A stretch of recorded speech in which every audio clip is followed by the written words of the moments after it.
this video, I'm going to be sharing with you the truth on the law of attraction and memory. I'm going to share some ideas with you that can totally change the way that you see yourself, that can help you to become the kind of person you prefer to be. Welcome back to another video. My name's Aaron and I help people expand their consciousness.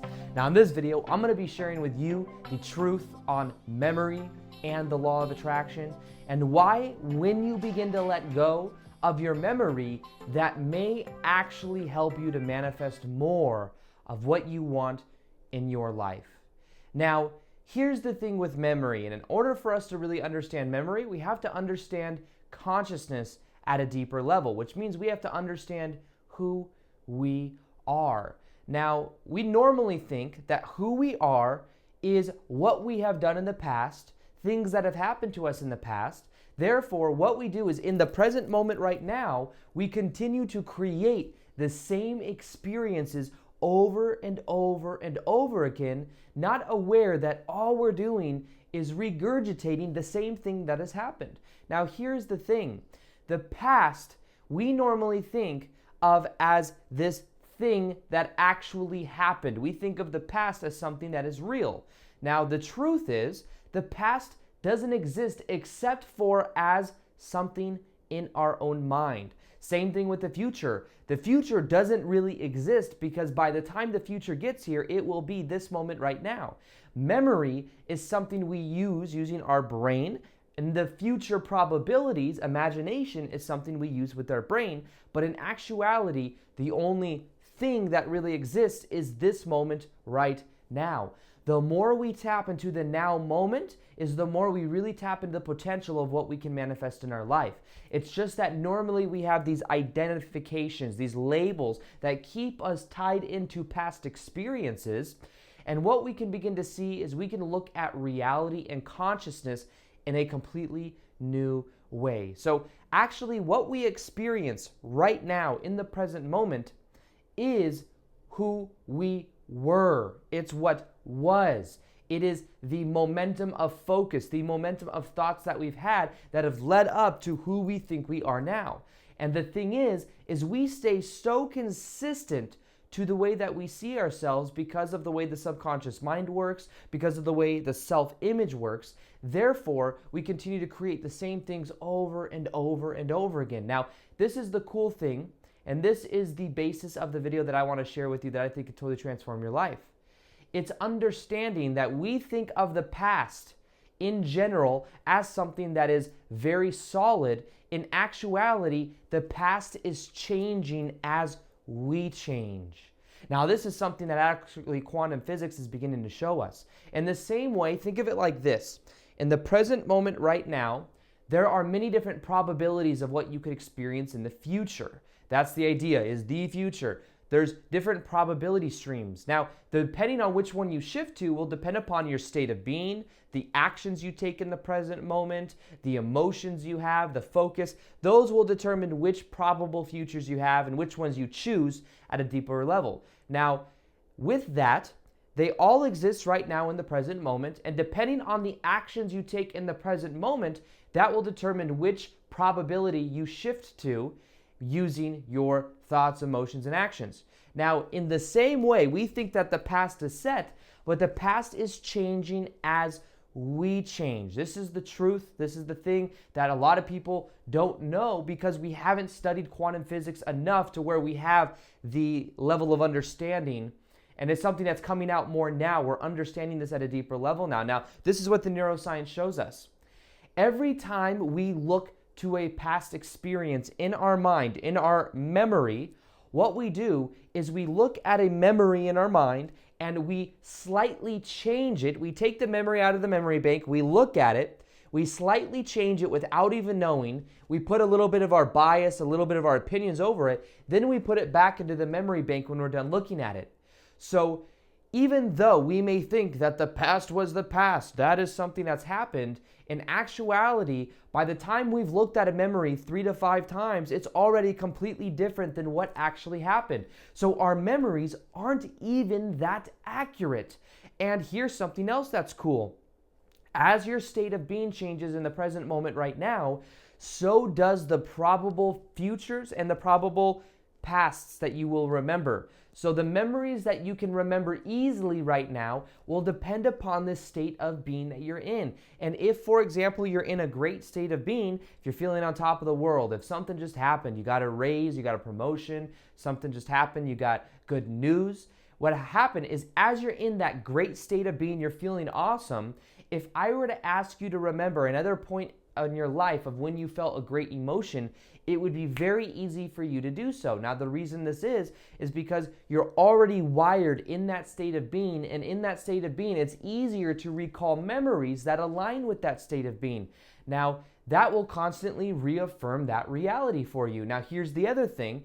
If you are feeling in a negative state, it is going to be easier for you to remember memories, you to remember times in your life when you also weren't in a great state of being, when bad things happened, which will then reinforce that reality. So either way, whether we're focused on something great happening, whether we're focused on something that's not so great happening, we are reaching back into the memory banks to find similar memories to which we will get an equal amount of evidence for whichever one we look for. So we could say to ourselves, I'm a confident person.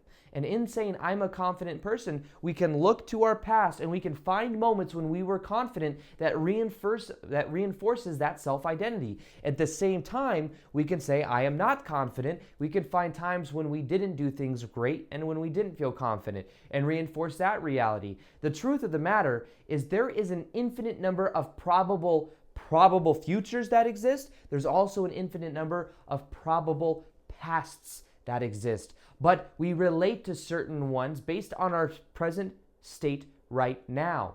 What if the past is constantly changing, but we have this thread to where we believe it was something that was solid? Now that's actually more in alignment with what quantum physics is showing us, and what we are learning is things are much more flexible than we priorly thought that they were. Now, the more solid we think the past is, the more the past will have an influence over us right now, which will then have an influence over the future, which never really comes. It's just an actual idea in our imagination. But in the present moment right now, that's where all of the power is. So sometimes you may see a little bit of a contradiction. How am I supposed to do the Abraham Hicks law of attraction thing or the Eckhart Tolle present to the moment thing? It's both. That's the answer. It's both. It's put your focus in a certain direction, feel the emotions of what you want, but be present to the moment right now, knowing you are already whole and complete. They actually, if you look at it in a certain way, it actually very nicely intertwines anyways. But this is the thing that holds so many people back, and here's another part of this whole process. It is the story that we tell ourselves. There is a story based on our memory bank that we are constantly telling ourselves over and over and over again. This is the type of person I am. This is what I can accomplish in my life. This is what I will accomplish. There's a certain narrative, a certain archetype about the way we see ourselves that we stay consistent to. And based on that, that will determine how much success we're able to accomplish based on that story. And if we tell ourselves a story like, well, I didn't go to college for 4 years and get a degree, and I didn't go do this, and I was told to do this, and if we tell ourselves all of that and we believe it, then that will hold us back. But if we tell ourselves a new story, which means we look to the past in a new way, we realize the past doesn't really even exist. Rather than trying to change the past, well, a couple different ways you go about this.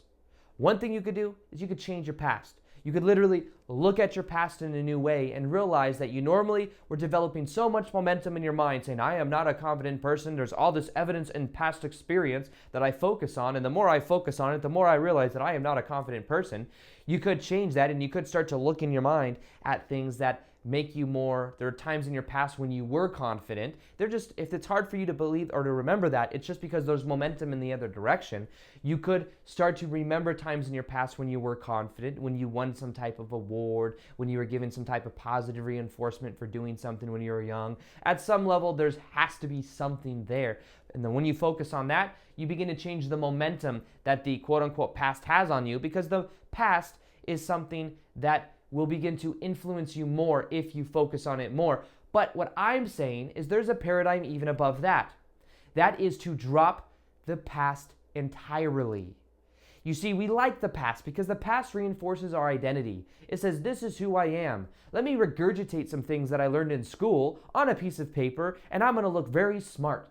But does it really do us that much good? Is it really that beneficial to be like a parrot walking around and saying, oh, I remember this, I remember this? That is not really true intelligence. That is just a regurgitation of something we learned when we were in maybe 6th grade about earth science, about how the planets and the stars work, which may not even be actually how it works anyways. It's just something that we were learned through education, through school.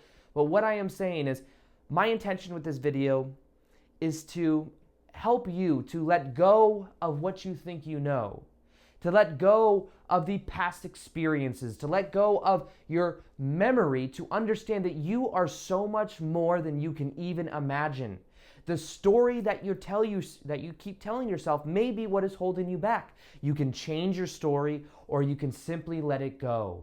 This is something I've been learning more about. I've been really combining that of Eastern philosophy with that of understanding the Western idea of the law of attraction, and combining it in a way to where we realize we can drop our ego's perspective. We can drop the past of who we think we are. We think on average 60 to 70,000 thoughts a day. 90% of those are recycled from the day before. Therefore, the past memory continues to create and regurgitate itself over and over again. In actuality, let it all go. Be present to the moment. Be happy with where you are. The way you let go of the past is by observing those thoughts as they come up, not feeding them, and choosing to be more present to the moment. Choose that now is enough. Choose that you are already whole and complete.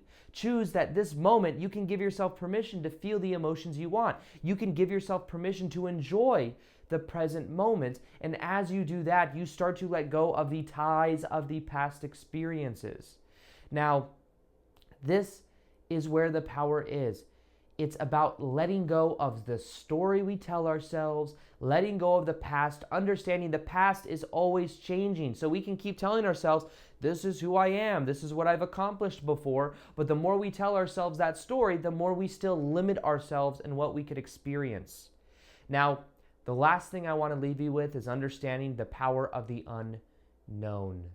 The memory gives us certainty. We feel like this is who I was, this is what I can accomplish. This is who I am. The truth of the matter is you are not the result of your past experiences. You are who you choose to be. Memory, the past experiences, that is a concept of the old, what we could call 3D reality. The emphasis on linear time-space logical type way of thinking, which we can only use for that of reference experience, but nonetheless, it is not who we are. When we look at it from the point of consciousness, we are so much more than we can imagine. We have to just let go of the result of thinking that we are the result of our past. We are an accumulation of prior reference experiences, of neurosynaptic connections in the brain, of the way we've thought before. We are not the result of our past. We are who we choose to be in the present moment right now.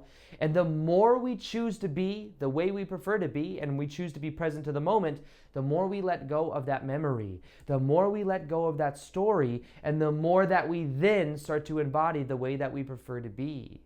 In the unknown is where magic happens. In the same autopilot mind, in the same thoughts that we think over and over again, nothing new can happen because it's already being regurgitated by the machine. There's no thought, there's no newness, there's no freshness. It's all just a regurgitation. So if you want to create miracles in your life, if you want to escape the trap of the memories that we have and of the prior reference experiences, get into a new environment. Do something you have never done before.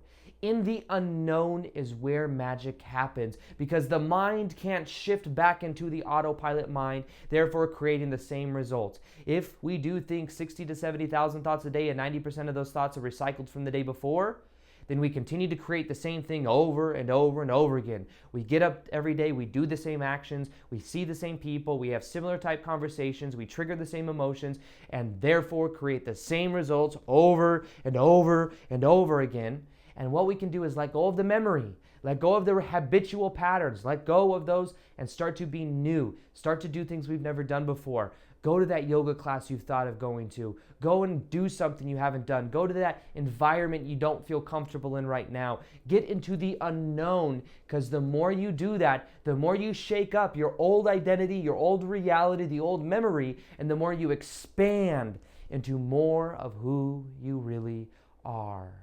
So this is that awareness that you are so much more than you can even imagine. You are not the result of your past. You are who you choose to be in the present moment. The more that you step into the unknown, the more you do things you haven't done before, the more you challenge that old identity, that old neurosynaptic connections in the brain, the reference experiences of who we think we are, and the more you realize that you are so much more than you can imagine. You can give yourself right now permission to be whole and complete in the present moment.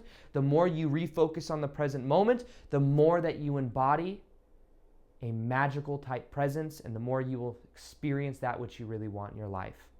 So I hope that helped you today understand how you can let go of your memory, how you can be more present to the moment, and how you can magically change things in your life in a very powerful way. So something else I'm going to be doing is more live Q&As on Instagram. So if you want more live interaction from me, you can go ahead and hit the top of the description box below. You will see the option to follow me on Instagram, and I'll be doing more live meditations there as well. So that's something new I'll be doing. So if you haven't already, follow me there.